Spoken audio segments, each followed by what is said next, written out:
Bonjour à tous chers amis bibliothécaires, j'espère que vous allez bien, que vous avez apprécié la vidéo sur les Arthuriens. Aujourd'hui nous allons nous balader dans les rayons de notre immense bibliothèque sur le surnaturel et nous allons nous arrêter dans le rayon spécifiquement qui parle des livres que l'on dit maudits et qui sont généralement des grimoires ou livres de sorcellerie si vous préférez. Et nous allons parler spécifiquement d'un livre qui porte à la base un titre latin qui s'appelle le Liber Juratus Honorii. Alors je suis désolée si ma prononciation latine n'est pas parfaite, je n'ai pas appris cette langue. J'espère tout du moins que vous aurez compris quand même. Mais avant de commencer la vidéo, comme d'habitude, vous savez que je vous invite à vous installer bien confortablement, que ce soit au chaud sous la couette, dans votre canapé avec un bon plaid, dans votre pyjama pilou-pilou si vous avez trop froid, près de votre chauffage, près de la cheminée, que ce soit avec votre mari ou votre femme ou concubin, concubine, ou avec vos enfants ou même vos animaux de compagnie ou bien tout seul puisque vous préférez regarder les vidéos dans votre coin pour mieux en profiter. Tant que vous êtes à votre aise, moi cela me va parfaitement, ça veut dire que vous et moi, nous sommes prêts pour évoquer un nouveau sujet dans cette nouvelle vidéo. Si cela vous va, nous allons pouvoir donc commencer. Alors, généralement vous aurez remarqué que les livres que l'on place dans la catégorie livres maudits sont des livres qui sont, pour la plupart bien sûr, pas tous, mais dans la majorité des livres de sorcellerie, donc des grimoires. Et je ne déroge pas à la règle avec cette vidéo puisque nous allons évoquer un grimoire. Comme je vous l'ai dit, son titre latin c'est Liber Juratus Honorii. Sachez que ce livre, c'est l'un des plus anciens textes sur la magie médiévale, mais qu'il est aussi l'un des textes qui a été les plus influents pendant la période médiévale concernant également la magie, bien sûr, puisque c'est le thème du livre. Dans le prologue du livre qui explique de quoi celui-ci est composé, on peut comprendre en fait que ce livre c'est une compilation donc de différents textes avec de différents magiciens, nous allons les appeler comme cela, même si le terme je ne sais pas s'il est le bon ou pas. Et cette compilation a été créée pour pouvoir aider à préserver les enseignements fondamentaux de la magie sacrée. Puisque malheureusement, à cette époque, il y avait beaucoup de persécutions en ce qui concerne bien sûr les responsables de l'Église. On pense que lorsqu'ils évoquent les persécutions de l'Église, ils pourraient faire référence aux actions qu'aurait intentées Jean XXII lorsqu'il était pape contre cette fameuse magie sacrée. Alors, bien sûr, j'aurais pu, on va dire, faire une longue vidéo en essayant de vous expliquer étape par étape le livre, mais je n'aurais pas vu grand intérêt. Donc peut-être qu'au final, la vidéo sera un peu courte et avec peu d'informations. Mais si vous êtes intéressé après cette vidéo à en savoir plus sur ce livre, déjà sachez d'avance que celui-ci est disponible en version PDF si vous cherchez sur Google. Il est très facilement trouvable, que vous le cherchiez sous le nom Liber Juratus Honorii ou sous le nom français qui lui a été donné. Je vous rassure, bien sûr, celui-ci a été traduit en français. Il y a des gens très aimables qui ont pris le temps de vous mettre d'un côté donc la version officielle entre guillemets du livre et de l'autre côté de vous faire une traduction en français pour que vous puissiez mieux comprendre ce dont il s'agit. Si j'oublie pas, j'essaierai de vous mettre un exemple de ce genre de PDF dans la description de la vidéo si vous avez envie d'aller y jeter un coup d'œil ou bien même de tout simplement lire ce livre en format PDF. Mais bon, revenons-en à essayer d'expliquer un petit peu ce qu'est ce livre. Alors le titre en français n'est pas vraiment une traduction littérale puisque on va traduire et donner pour titre à ce livre en français le livre assermenté de Honorius. La seule chose en fait qui va être commune aux deux titres, c'est le fait d'assermenter. Puisque le terme assermenté vient du latin justement juratus, que l'on va traduire généralement par assermenter, jurer, enfin dans le sens promettre si vous voulez. Mais d'une façon bien significative, pas promesse en l'air ou quoi. C'est pour ça que c'est mieux le terme assermenter, prêter serment, voilà, qui est plus solennel. Mais si l'on veut vraiment traduire littéralement du latin au français Liber Juratus Honorii, j'ai été faire mes petites recherches, même si j'y connais rien en latin, je vous l'avoue. Mais littéralement, Liber Juratus Honorii, ça donne en français le livre que l'on doit en fait jurer d'honorer. Donc on est obligé de prêter serment, si vous préférez. En ce qui concerne celui qui aurait écrit ce livre, on ne sait pas grand-chose au final. On sait que le livre, comme je vous le disais, c'est un grimoire qui daterait à peu près de l'époque médiévale, et il est supposément écrit par un certain Honorius de Thèbes. Alors, faites attention lorsque vous faites des recherches, si jamais vous avez envie d'en savoir plus concernant ce livre, c'est que vous allez peut-être vous retrouver à avoir un autre livre qui vous sera présenté. Puisqu'il y a un autre livre qui a été fait par le pape Honorius. Et donc généralement, lorsque l'on cherche Liber Juratus Honorii, ou précisément la traduction, le livre assermenté de Honorius, vous pourriez tomber sur des liens qui vous amèneraient sur le livre du pape Honorius. Ce ne sont pas la même chose. L'un c'est le pape Honorius, l'autre c'est Honorius de Thèbes. Alors sur Honorius de Thèbes, on ne sait pas grand-chose. Vous me direz, sur le livre, même si on sait de quoi il parle, on ne sait pas non plus vraiment de A à Z comment celui-ci a été créé. On sait juste qu'il y a une histoire sur sa création, c'est tout. Après, comme je vous le disais, on dit que c'est l'un des plus anciens grimoires qui est encore existant à l'heure actuelle et qui daterait de l'époque médiévale. Et qu'il a eu une influence assez importante.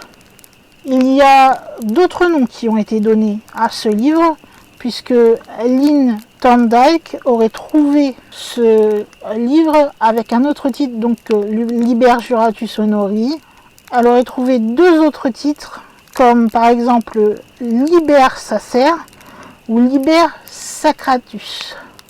En fait, c'est comme ça qu'il aurait été nommé lors de ses recherches dans des différents documents qui dateraient du XIIIe siècle. Alors on dit que c'est un grimoire qui daterait de l'époque médiévale. Cependant, lorsque l'on cherche quand celui-ci a été composé, eh bien la date elle reste assez incertaine.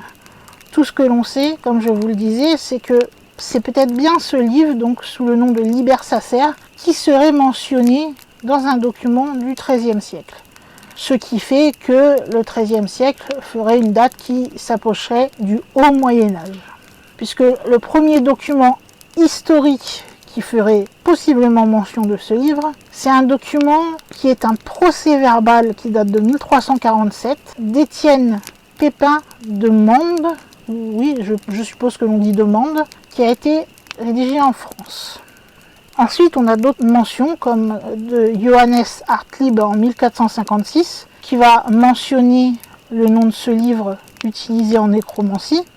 Alors, pour ceux qui ne sauraient pas trop ce que c'est la nécromancie, pour faire une définition globale sans rentrer dans les détails, c'est tout simplement une pratique de la magie, on reste dans le thème, qui va impliquer la communication avec les défunts en faisant appel aux esprits comme des apparitions ou des visions dans le but de faire de la divination et aussi possiblement d'avoir des moyens de prévenir des événements futurs ou peut-être même avoir quelques connaissances cachées jusqu'alors qui nous permettraient d'être découvertes grâce à la communication avec les morts. Voilà un petit peu de ce qu'il en est de la nécromancie, mais de façon très généralisée.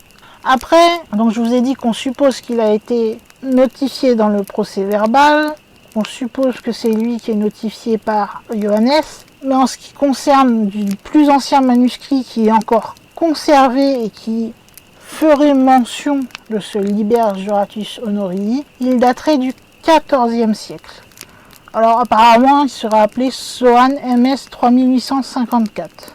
Il y aurait aussi un Sloan MS 313, c'est le nom sous lequel ils sont conservés, qui daterait lui de la fin aussi du XIVe siècle, voire début XVe. Et à cette époque, c'était un certain John Dee qui l'avait en sa possession. Si l'on passe maintenant à la version imprimée, eh bien le premier manuscrit imprimé de cette œuvre va apparaître, elle, en 1629. Et à l'heure actuelle, si vous cherchez, bien sûr, vous pourrez trouver assez aisément votre version du Liber Juratus Honorii. Donc en ce qui concerne l'auteur, comme je vous le disais, la partie sera assez courte puisque l'on sait très peu de choses sur lui. Apparemment, comme je vous le disais, cela serait un certain Honorius de Thèbes, qui était un personnage peut-être mythique du Moyen-Âge. on suppose que Honorius de Thèbes serait revendiqué comme le créateur de l'alphabet théban dans un livre qui s'appelle De Occulta Philophia au début des années 1500, mais aussi créateur de polygraphie de Johannes Trithemius qui date de 1518.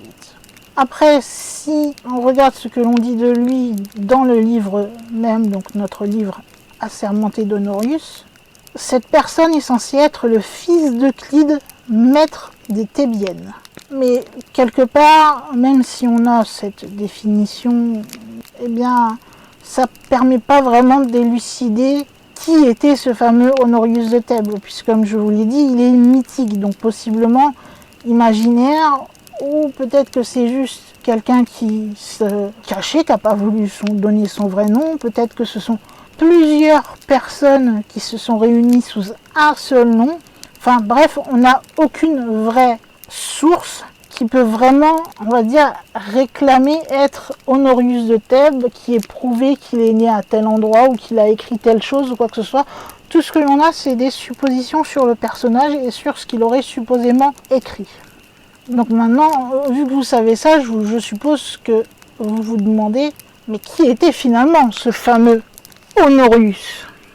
Eh bien, si on observe le livre, à proprement parler, celui-ci va commencer non pas par parler de son auteur, mais par parler de façon générale des différentes ruses des démons qui sont utilisées donc pour pouvoir s'infiltrer dans les églises. Ceci irait jusqu'à corrompre les évêques et même le pape en personne, et il ferait même attaquer les magiciens du monde pour pouvoir se répandre sur terre.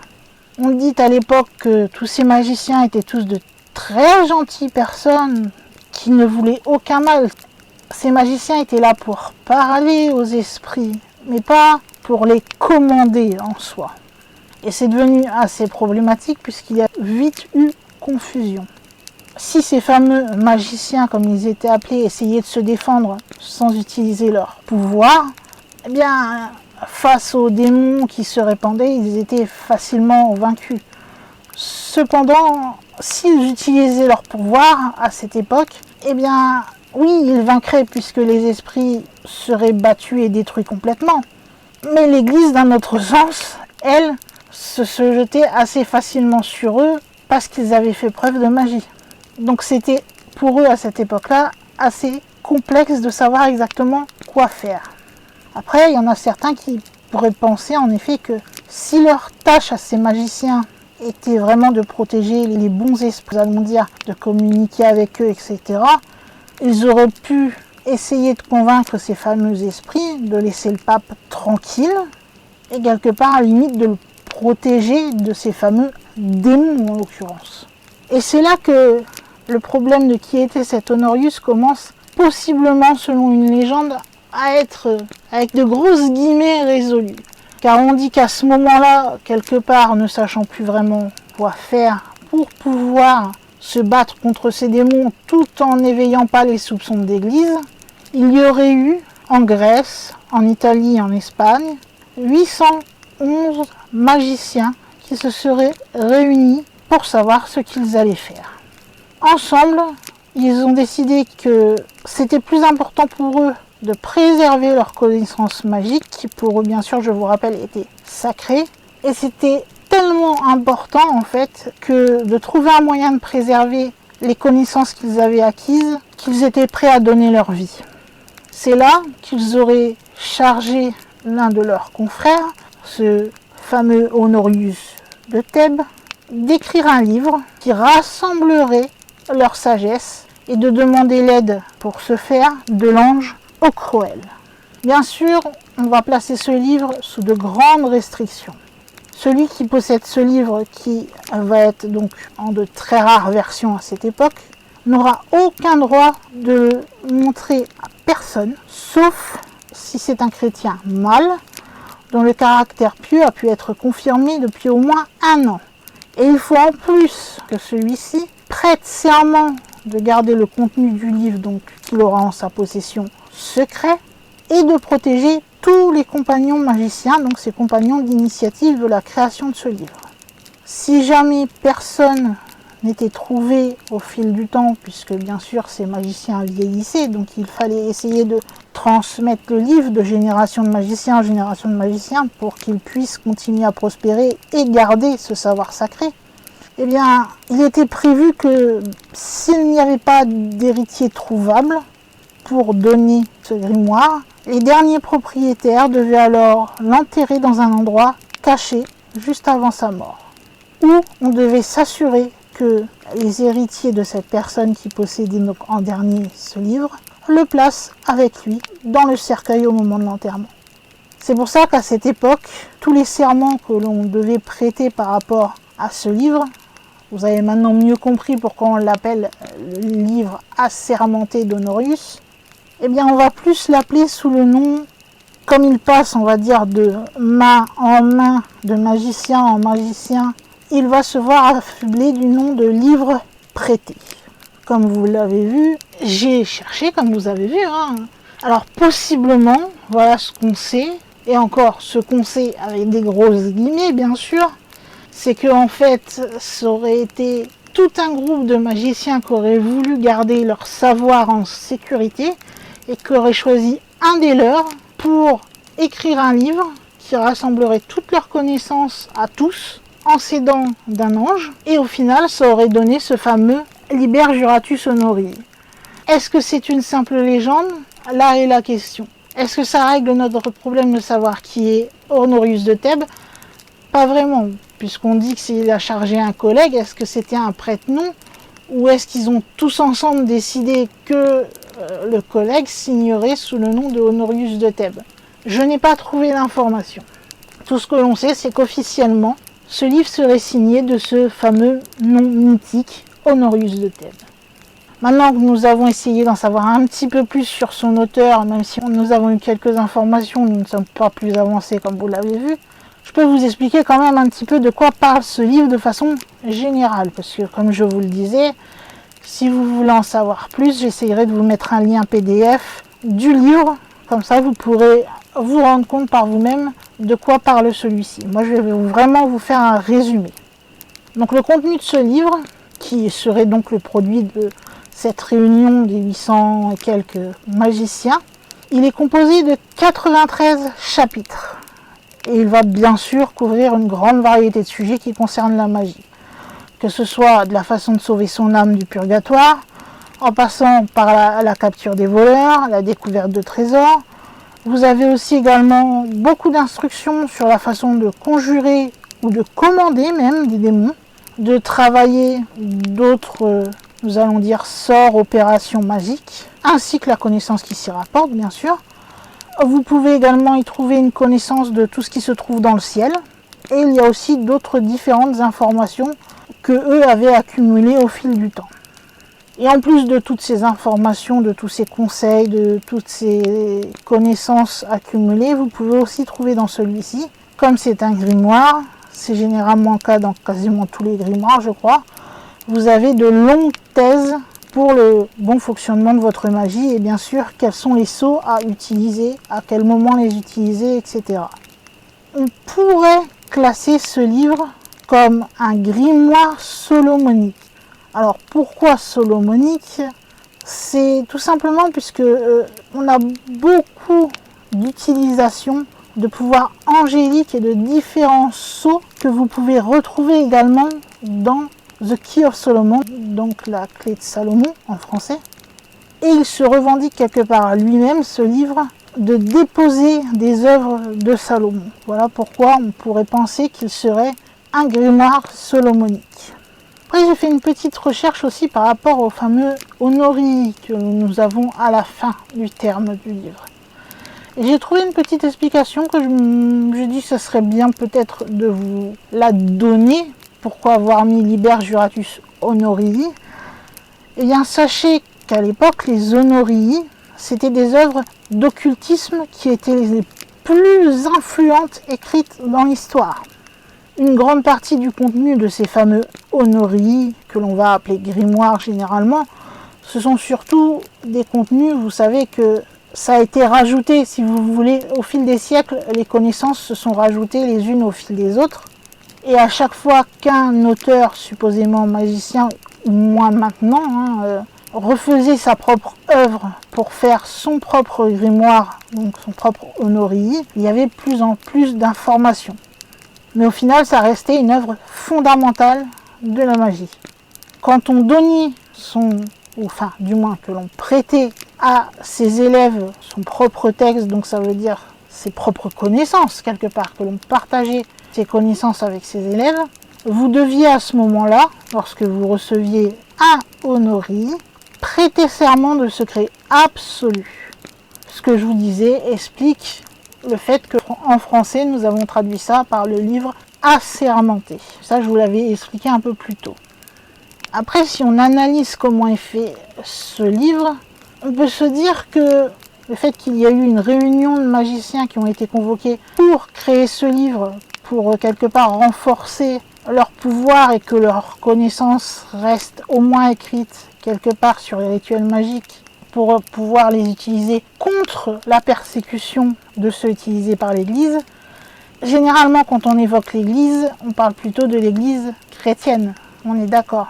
Donc, ce qui fait que le livre Assermenté d'Honorius présente une prise de vue assez, du coup, chrétienne sur une magie assez cérémoniale. On va y évoquer, par exemple, la Sainte Trinité dans de nombreux passages. On va même y évoquer la puissance du Christ à peu près tout au long du texte. Ce qui fait que certains pensent, mais après ce sont des avis, ce ne sont en aucun cas des faits ou quoi que ce soit, mais certains pensent en ayant lu ce livre que le travail qui a été accompli pour créer ce livre assermenté d'Honorius serait possiblement, au vu de la chrétienté, de la présence, de la puissance du Christ tout au long du texte, etc., que ce serait possiblement quelqu'un du clergé qui aurait écrit celui-ci. En plus, le fait que la toute première version soit une version latine, cela se rapproche assez du latin qui a été utilisé par les ecclésiastiques. Et le fait que l'on évoque si bien donc les divinités, etc., montre quelque part que c'était quelqu'un qui connaissait très bien ce dont il parlait. C'était pas quelqu'un qui était profane, c'était quelqu'un qui connaissait bien l'Église en soi pour pouvoir l'évoquer dans des thèmes et dans des mots si précis, ceux utilisés dans le livre.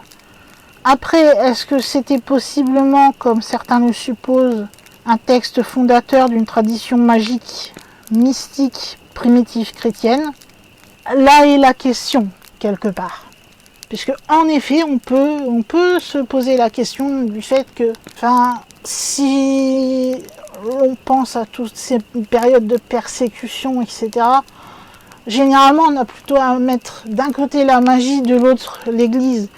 Et le fait que ce livre réunisse à la fois l'un et l'autre se pose en effet la question, est-ce qu'il n'y aurait pas eu quelqu'un qui aurait voulu créer quelque chose qui puisse réunir les deux? Ce n'est qu'une hypothèse qui a été lancée comme ça par quelqu'un. Je la trouve assez probable. Possible, je ne sais pas. Mais je trouve que l'hypothèse est bien trouvée, en tout cas. Mais pour terminer, sachez que de façon générale, ce coup-ci, et plus spécialement notre Liber Juratus Honorii, les grimoires donc, ou honorii, s'intéressaient souvent à une série de rituels étendus. Ces rituels étaient destinés à pouvoir amener les magiciens dans un état d'expérience qu'ils disaient visionnaire de Dieu. C'est pour ça que la majeure partie du texte va faire référence à des récits détaillés de purification rituelle, de conception de cercles, de sompions, de vastes listes de noms angéliques et démoniaques, des noms divins que l'on peut utiliser pour soit les conjurer, soit les lier.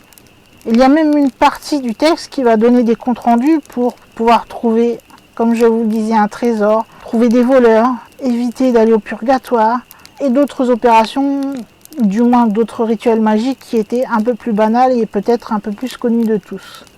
Mais ça, c'est vraiment, comme je vous le disais, dans la majorité des grimoires, c'est à peu près ce que l'on peut y retrouver. Là encore, ce ne sont pas mes dires, c'est ce que j'ai trouvé dans mes recherches. N'oubliez jamais ça dans les vidéos. Quand je dis je pense, ou voilà, je fais des suppositions par moi-même, mais quand je vous explique quelque chose, c'est selon des recherches que j'ai effectuées, et donc c'est la pensée de certains, ou ce qu'ils ont déduit, ou ce qu'ils ont trouvé. Donc ne venez pas m'attaquer en commentaire en disant que ce que je dis est faux, ou quoi que ce soit.